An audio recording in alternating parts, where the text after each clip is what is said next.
Hello,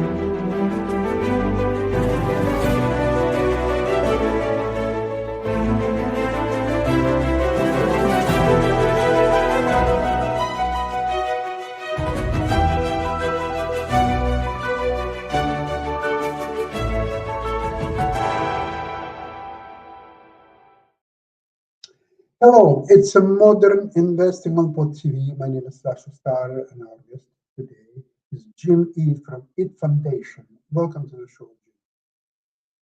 Thank you, Sasha. It's a pleasure to be here. Yeah, let's start with what's happened yesterday. So there were incredible market manipulation from the commander-in-chief. And interestingly enough, that someone or somebody or a group of people, we don't know that, made $1.5 billion in a matter of 1 minute, shortly before Trump's announcement that there are negotiations with Iran, which later on Iran denied completely. But money were made. I want to remind you about Martha Stewart, who was convicted of the Insider trading. Right. And she profited of $80,000 and spent some time in jail.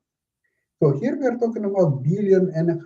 You know what? Sometimes, okay, $1.5 billion, somebody made the money. But remember, we are talking about futures contracts when there is a winner on one side and a loser on the other side.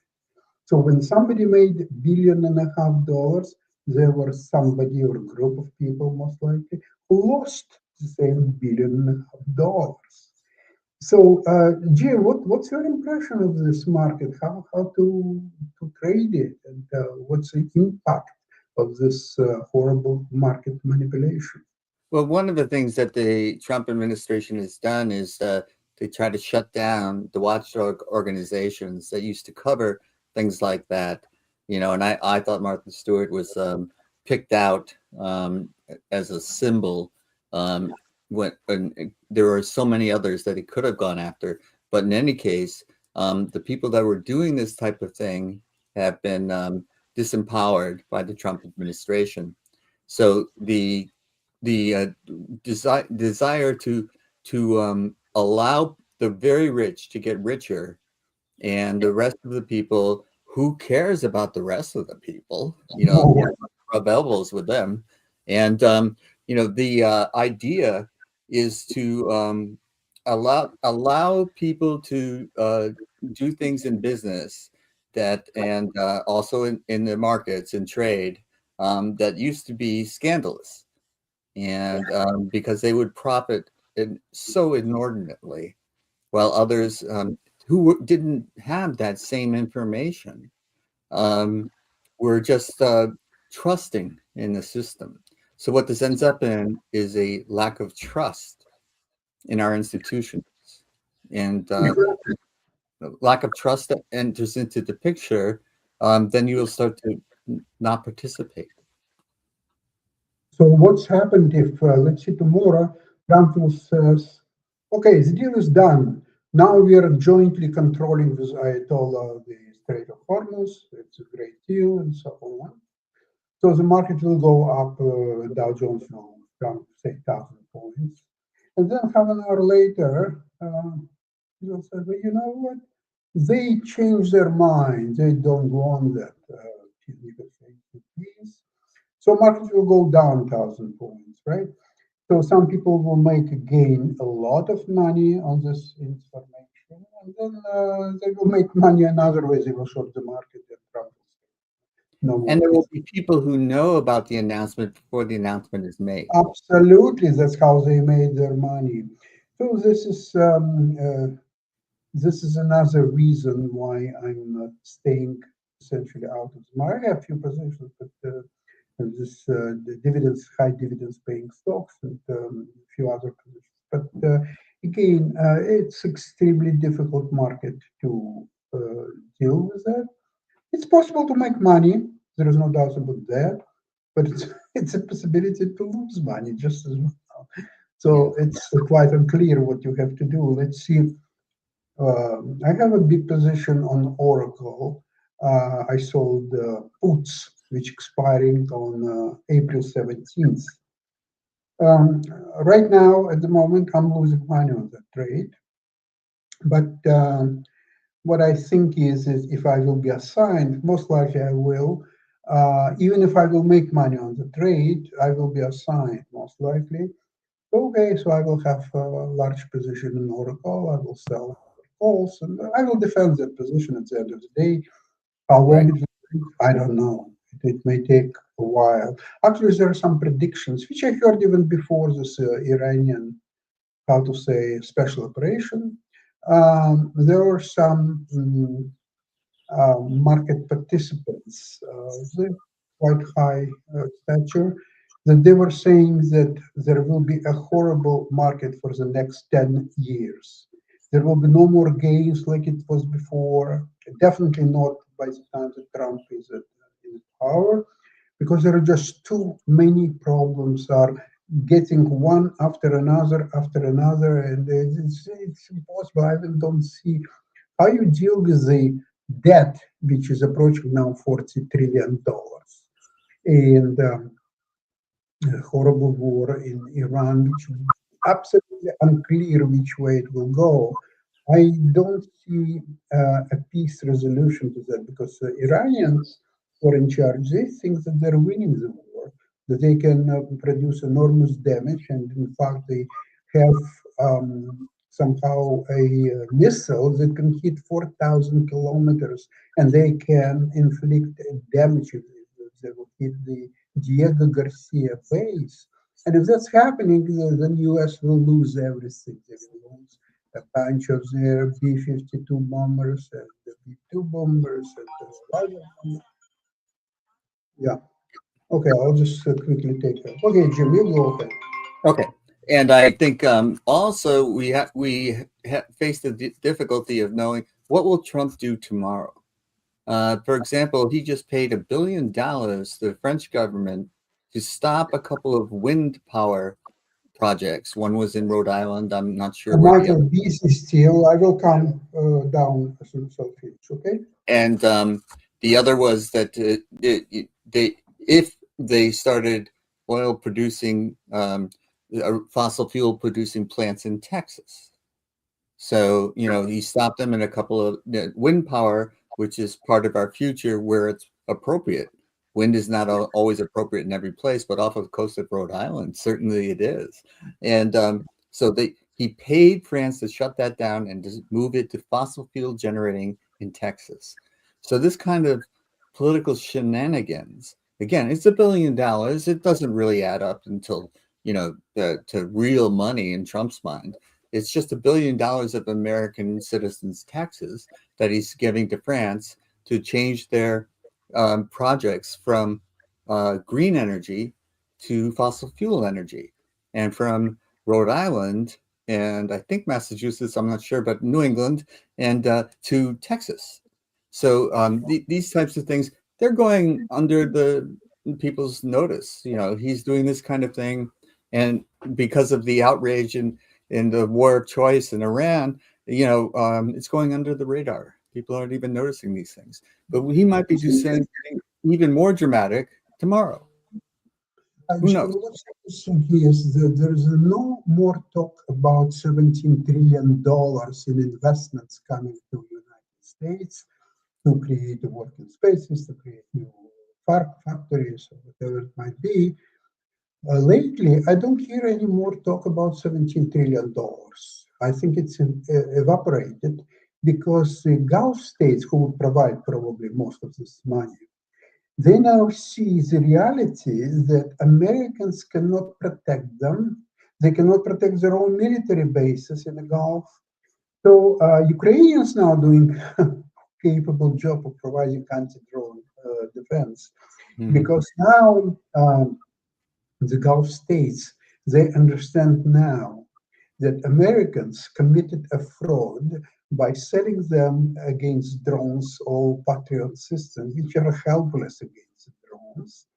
So now they're saying that, wait a sec, you said that we are buying these hundreds of Patriot systems, so they will protect us against drones, but they don't. So this is a fraud. You're giving us something that would defend us, and it doesn't defend us. So I feel that the way things are developing, as soon as the war will be over, and one way or another, it will be over at some point. So the Gulf states will ask American politely to leave all these countries, take away their military bases and get the hell out of there simply because they cannot defend. So why would they commit $17 trillion to something that cannot protect them, right? So this is, as a matter of fact, something else is very interesting happening. There are no more talks about negotiating between Ukraine and Russia with help of the United States. There is no more talk, and you know why? What happened on Friday? Europeans providing Ukrainians with $120 billion on top of the purchasing of American weapons to deliver to Ukraine. They use Russian money as a collateral. So Ukraine taking that loan interest free, and it doesn't have to repay it because before Russians will pay a reparation money to Ukraine, which is they will, while Putin is alive, it's not going to happen. So then, if Ukraine will not be able to repay the loan because of the reparation money, lack of reparation money, so then they can use Russian money without any going to courts or anywhere. They're just using a collateral to repay themselves. So what's interesting is because of that, remember the plans of Trump with Putin, the $12 trillion and $2 billion and so on. Now, the cornerstone of the strategy was using the Russian money, split half and half between Russia and the United States. So Russia would use this money, which is very problematic, for rebuilding the part of Ukraine which is under Russian control. And American will use money to rebuild the rest of Ukraine, which is very problematic anyway. But all that construction is now done and over with. There is no more Russian money. So Trump naturally lost any interest in this affair because, okay, so they want to fight, they want to kill each other, let them just do it. There is no money for me.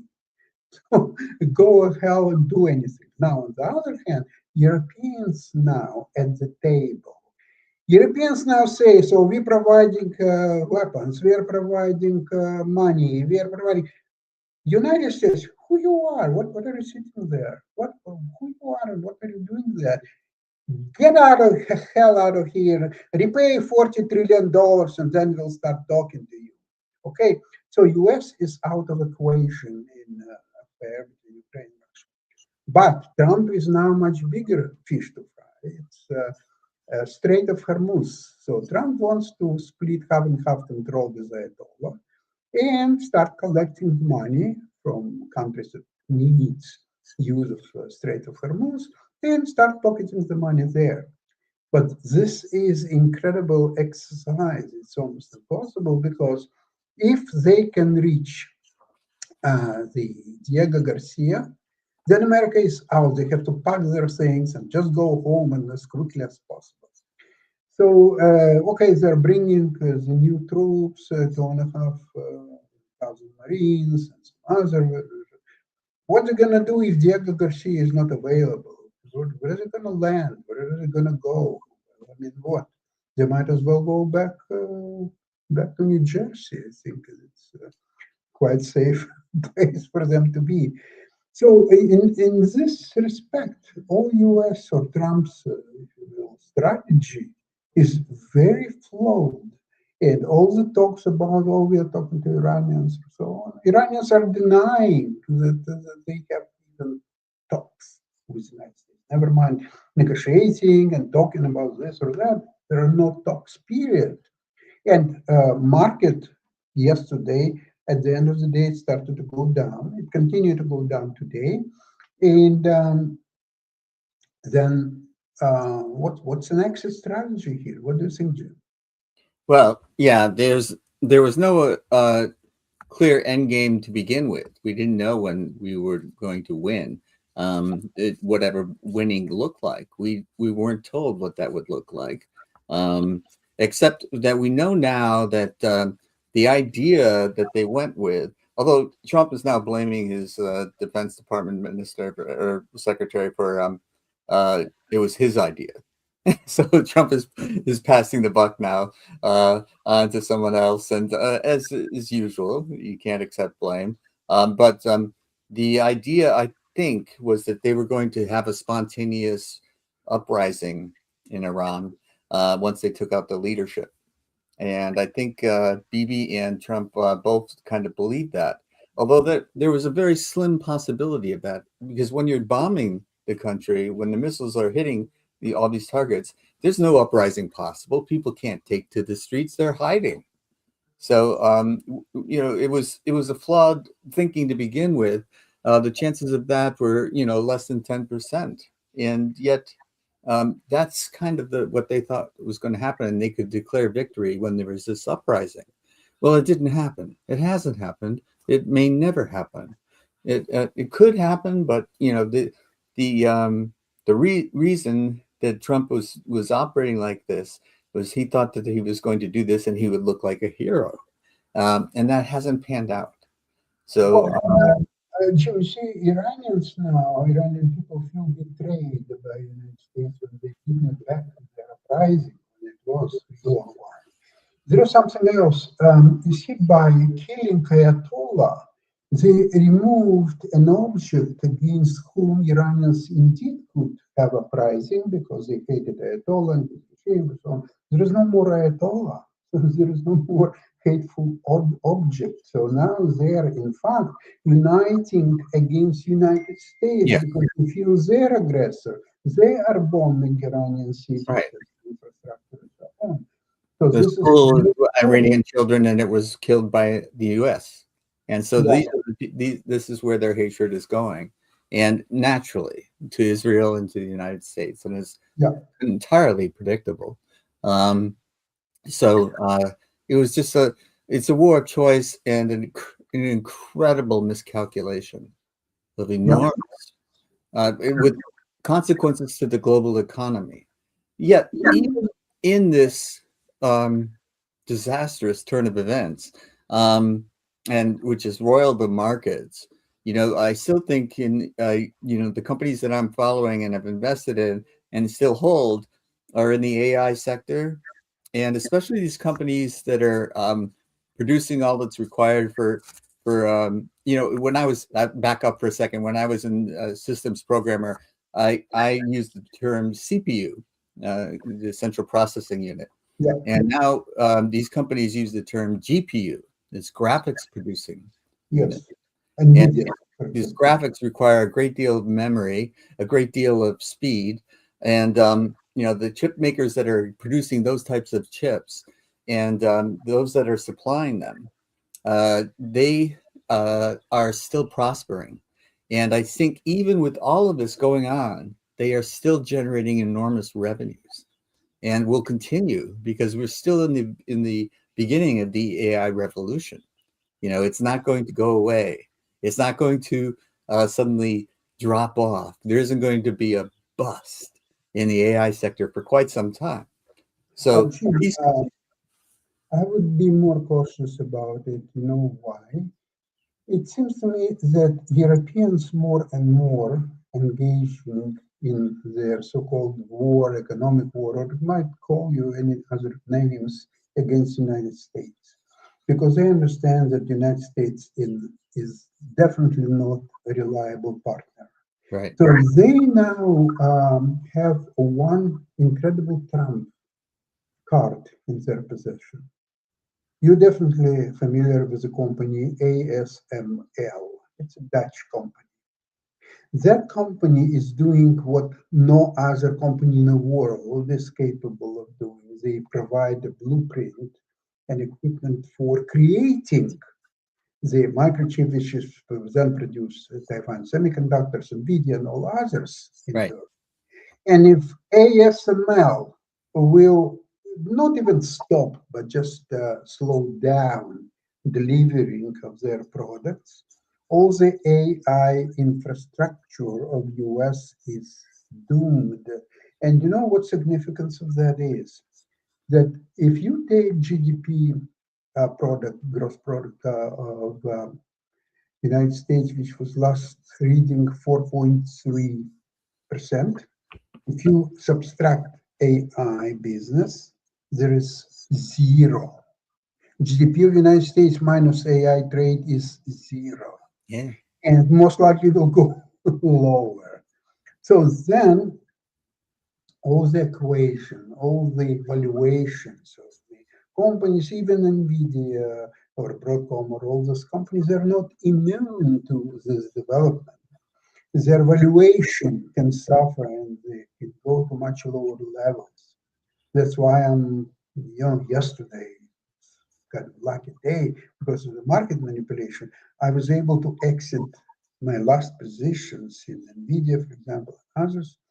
And the future doesn't look bright from my point of view at all. It will take maybe several months before market will stabilize at some level. But right now, I don't see that happening anytime soon. What's Yeah. your need? Well, we've become takers, not makers. So yeah, if you subtract the AI portion of the GPU out of it, it is a negative proposition. There's pressure on the U.S. dollar. It used to be the currency of choice and this safe haven, and that's no longer the case. This wasn't the case under Obama. This wasn't the case under Biden. This is the case under Trump. And I want to emphasize that Trump and the MAGA party have lost a lot of credibility. Not necessarily with the base. The MAGA party is still the MAGA party. And, they are applauding Trump no matter what he does. But that the far left, of course, was always against him. The middle was mostly against him. The independents supported him in the last election to a large degree. The Latino population supported him to a larger degree than expected. And I think all of that has changed. And so I think in the midterms, we're going to see a change. And I think we're going to see a dramatic change. It was one thing to have the House in play, but it's now another to have the Senate in play as well. And I think the Senate is in play. Yeah. And so the cause for optimism, I think, is that things will change in a few months in November. And then when he is finally out of office, there's still reason for hope. Return to normalcy. Yeah, right. Interestingly, I was listening a little bit to Fox News, and some of their commentators, what they're saying is this: leave Trump alone, let him cook. He is cooking, so he will win the war against Iran. One way or another, he will offer trade deals, and then he will send his armadas, and he will do this. And let him cook. Don't touch him. Don't even try to analyze what he's doing. He is the winner, and that's what's going to happen here. Well, listen, if some people believe that, then okay, you don't let him cook. So far, his cooking is awful. Sometimes you cook the food, you're offering, you're going to eat for dinner beef bourguignon. You're going to have wonderful steaks or so on. And all of a sudden, the steak is overdone, and all this wonderful beef bourguignon didn't happen at all. And most French fries. Yeah. And there's plenty. You may be getting gruel. The billionaires are getting the beef bouillon, but we are getting gruel, and we'd ask for second helpings, but it's still not nourishing food that's being fed into the economy. The economy is suffering under Trump. The mainstream is the main street is getting squeezed. $17 trillion are not coming anytime. All the promises have not materialized. He was going to be a boon for He told us if Biden had been elected, the stock market would crash, and the stock market boomed. So a lot of these things, but in these trade negotiations with other countries, we used to be a little careful about believing what the other countries were telling us. Now we have to be careful what our own country is telling us, because we don't have trust in them. And this breakdown of trust is one of the lasting, damaging impacts of the Trump presidency, the Trump administration, the Trump way of being, to bully and to take action and then ask for an alliance, when the time to ask for an alliance is before you take the action. And he doesn't care. He thinks we have the strongest military and we don't need anyone else. Well, this is a fallacy, and it's a delusion that every country needs everyone else. The global economy was making many countries rich, and to throw this monkey wrench into the global economy will make everyone poorer. Except for the very, very few. And there's much talk about the 1%, but it's less than that. It's less than the 1%. Jim, do you remember the previous Gulf Wars? U.S. was head of coalition of NATO countries, of Europeans. Yes. Even Ukraine helped with Iraq and the Afghanistan and so on. But now U.S. is alone. Nobody's helping them. But that was negotiated. That alliance was negotiated before any action was taken. Absolutely. Yeah. So the problem here is that there were no clear communications to American people, to allies, to anybody about the goals. What is this war against? For what's the case? They're talking about 47 years that Iran was the enemy of the United States. 47 years. So why now? Why not 10 years ago? Why 46 or 48? Yeah, why 47? Yeah. What's magical about now? Yeah. Well, it's atrocious. Well, maybe because he's 47th president. Yeah, maybe. But I think it's more the basic ego. You look no further than that. He thought he was going to be a hero. There was going to be this uprising by the Iranian people who are hiding right now and take over of the government, and he was going to be on Mount Rushmore. Yeah, it's not going to happen. Oh my God, that's hilarious. And coming back to investing, I'm getting lost myself. I cannot give any suggestions, advice, or anything to anybody simply because I don't understand what is the base, what you can provide. I mean, what you can sell more of covered puts, cash-based puts. Why? The stock may go much lower than where it is now. So there is no bottom at the side. So, you may invest maybe in companies like Eli Lilly or Pfizer or Procter & Gamble or, some other defensive stuff. Okay, you may do that. It's not my style of investing. And you consider, although I do have Pfizer in my core portfolio. Okay, that's it. I'm not going to increase my position or decrease either. So let it just sit there and see what's happening. That all of 2026, I have been doing that, just sitting and watching. Yeah, that's probably the most prudent strategy. From my experience in investing, you have to wait until the bottom is reached, and when from the bottom it will start, say 2-3 consecutive days of gains. Okay, you may invest, and very slowly, very patiently, in increments and so on. But you have to wait. The waiting probably is the best strategy in this market. Well, it's a world of uncertainty, which can be made worse tomorrow by whatever action he takes. We can't put anything by Trump, and so the markets don't like uncertainty. They can't plan for the future. Companies don't know, should I build a data center to support the graphics that I want to produce in order to support the AI that's going to revolutionize my business? What about the energy? Is it do I have to build it in Texas near a fossil fuel generator? Who knows? It's hard to plan. And if it's hard to Yes. plan, what people like to be able to do is count on from 5 years now, I have a 5-year plan. And in 5 years, things will be basically the same. Yeah. And no one can say that now. Who knows what's going to happen? He's done so much damage in such a short amount of time. You know, he's got enough time to do more damage. And how much will it disrupt the global economy that he inherited, which was humming? Yeah. Well, let's hope for midterm election, and hopefully Democrats will take the House. They may take Senate as well, but we'll see if it happens. And maybe that market will jump Dow Jones a couple thousand points up, and the rest S&P and Nasdaq and so on.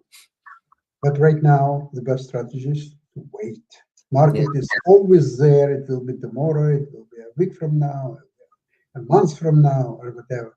Just sit tight and wait. I think that's the best strategy. Jim, thank you so much for today's show. And we'll see you same place, same time next week. Hopefully with better news. Okay? Thank you, Simon. Bye-bye. Bye-bye.